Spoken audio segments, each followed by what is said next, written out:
The world above Neo-Kyoto was a symphony of light and data, a glittering vertical city where megacorporations scraped the sky. But beneath it lay the Undercroft, a labyrinthine dumping ground where the air smelled of ozone and decay. Here, a 16-year-old scavenger named Kaito navigated metallic canyons with quiet intensity. His silver eyes, sharp and discerning, saw potential in everything others discarded. His kingdom was a shelter tucked inside a defunct coolant pipe, its walls lined with meticulously organized salvage. His most prized possession was a worn copy of The Art of Electronics, a gift from a surface dweller who'd long since vanished. Kaito didn't just scavenge. He studied, he learned, he dreamed. Tonight, he sought a Type 4 power cell. During his hunt, he found his prize in a broken maintenance drone. But tucked within its claw was a greater treasure, a blackened data chip etched with the logo of Ethelred Industries. Back in his shelter, his jury-rigged reader bypassed the chip's formidable encryption.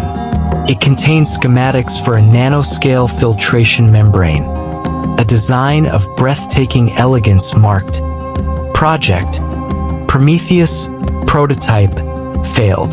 Kaito saw no flaw. To him, it was perfect. The realization hit him like a physical blow. It wasn't an engineering failure. It was a profit failure. This miracle, which could purify the Undercroft's toxic sludge into clean water, was discarded because it was too good, too durable. A cold, sharp rage settled in his gut. They had thrown away a solution to a problem that was killing his people, his home. The flaw. This rage wasn't just righteous. It was consuming. Kaito harbored a deep-seated resentment for the world above, a belief that everyone in it was corrupt and selfish. This prejudice was his cage, as real as the tunnels around him. Driven by fury, Kaito embarked on his mission. He became a phantom in the trash, hunting for rare components, trading, risking his life in unstable zones. The montage of his work was a testament to his genius, a ballet of salvaged parts coming together. He finally assembled the device. It was ugly, a patchwork of scrap metal, but it whirred to life with a soft, purposeful hum. He fed it sludge from the underground river. A trickle of crystal-clear water emerged. He drank. It was the taste of vindication.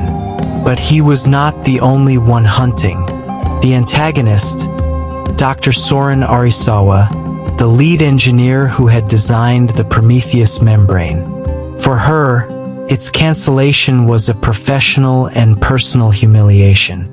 Ethelred had reassigned her to designing planned obsolescence features for consumer products, a soul-crushing demotion. Paranoid and prideful, she monitored old project channels. When she detected an unauthorized access ping from the Undercroft, her fury matched Kaito's. Her creation, her life's work, was being stolen by some gutter rat. She saw not a kindred spirit, but a thief. She vowed to bury him and reclaim her legacy to restore her standing. Kaito, with his device in a backpack, ventured to the surface. The light and noise were an assault. His goal, artisanal alley. He found his stage, a public fountain, shut down and stagnant. As security moved to stop him, he spliced his device into the system. The crowd watched, skeptical. Then the miracle. The water cleared from the center outwards, becoming a sparkling oasis. A tall man in an unconventional silk jacket observed, not with amazement, but with intense interest. This was Jin Takahashi, the patron of lost causes. "That's not a repair," Takahashi said, his voice low. "That's a revolution." Who are you?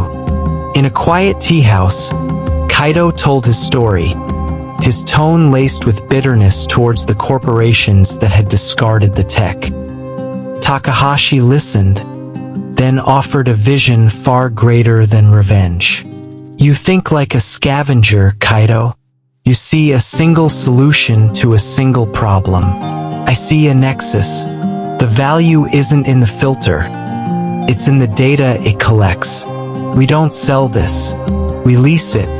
We give people a better life and, in return, build a new kind of empire based on truth. Ethelred saw a threat. I see a future. He offered partnership. Kaido, stunned, saw a path to change the world without just burning it down. He agreed. With Takahashi's backing, Prometheus Reclaimed was born. Kaido's workshop was a clean, high-tech version of his Undercroft home. He hired other bright, overlooked minds from the margins. Meanwhile, Dr. Arisawa acted. She couldn't attack them legally yet, so she attacked them in the shadows. She used her clearance to leak false data, creating a smear campaign on the date nets, claiming the scrap filter was unreliable and leached heavy metals. She even sent corporate saboteurs to tamper with early production units. Kaido's old prejudice flared. See, he snarled at Takahashi. I told you, they're all corrupt. They'll lie and cheat to win. Takahashi remained calm. And if we respond with truth, their lies are a weapon, but data is our shield. They turned the smear campaign into their triumph. They live-streamed a stress test, running the worst toxins from the Undercroft through the Aquanexus unit and publishing the pristine, real-time results for the entire city to see. Public trust in Ethelred plummeted. Trust in the Scrap Prince soared. Kaido learned a crucial lesson. Triumph wasn't about proving the surface world was evil. It was about proving his way was better. The Aquanexus launch event was a massive festival in a reclaimed Undercroft Plaza, symbolizing Kaido's mission. Thousands attended, from the glittering elite to the people of the tunnels. Dr. Arisawa, desperate and enraged, made her final move. Unable to beat him legally or in the court of public opinion, she decided to break him physically. She activated a secret kill switch she'd buried in the original schematics, a command that would overdrive and melt down every unit at the event, creating a catastrophic public failure. As Kaido stood to address the crowd, the indicator lights on hundreds of Aquanexus units flickered from blue to a violet, warning red. Alarms blared. Panic began to ripple through the crowd. Arisawa watched from a remote terminal, a bitter smile on her face. My creation, my victory. On stage, Kaido's team panicked. But Kaido fell into a familiar calm, the focus of a scavenger in a dangerous pile of trash. This wasn't a corporate boardroom battle. This was a machine that was breaking, and he knew how to fix machines. This isn't a flaw. It's a sabotage command, he yelled to his team. It's overloading the core regulator. I need to patch the OS now. But there's no time, his lead coder shouted. They'll melt down in minutes. Then I'll buy us time. Kaido grabbed his toolkit and sprinted not away from the failing units, but towards the central hub. The crowd parted, watching the hero race into the danger zone. He reached the main server rack, its casing already hot to the touch. He tore it open, the familiar scent of hot metal and ozone filling his nostrils. The smell of home. This was his element. He bypassed the melting regulator with a piece of high-grade scrap alloy he always carried in his pocket for luck, creating a manual shunt. The regulator is bypassed. The cascade blockade is stopped. Now upload the patch, he screamed into his comms. The patch went live. One by one, the red lights flickered and died, returning to a steady, peaceful blue. The crowd fell silent, then erupted into a roar that shook the very foundations of the Undercroft. They had not just seen a businessman, they had seen a hero. They had seen the scrap prince. In the aftermath, Arisawa was exposed and arrested. But in a moment of grace, Kaito visited her. He didn't gloat. He said, "You built something perfect. They threw it away.